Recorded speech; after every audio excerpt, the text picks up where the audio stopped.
Алмазбек Атамбаевди экс-президент макамынан ажыратышты.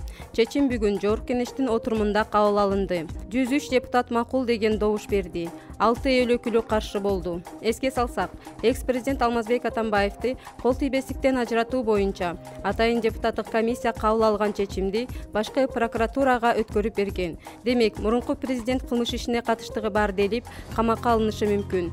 Башкы прокуратура экс-президент Алмазбек Атамбаевге коюлган 6 доматтын 5-ünү негиздүү деп тапкан.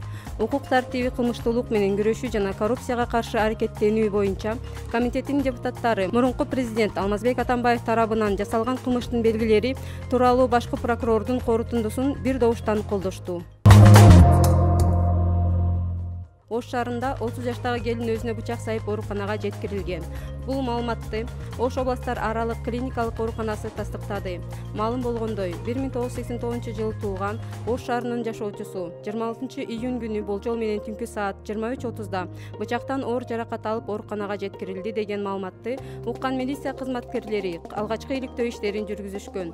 Жыйынтыгында келин өзүнүн үйүндө чогуу жашаган 1961-жылы туулган кайненеси менен айтыша кетип, ашканада турган бычак менен өзүн сайып жибергени аныкталган.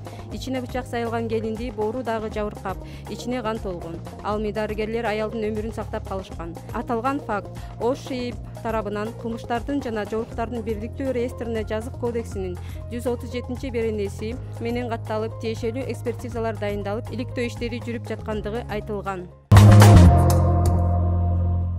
Бишкектеги Ибраимов көчөсүндө жөө адамдар өтүүчү өтмөктөн айдоочу бир адамды сүзүп кетти. Мындай маалыматты Бишкек жол кыймылынын коопсуздугун камсыздоо башкы башкармалыгынан басма сөз кызматынан билдирди.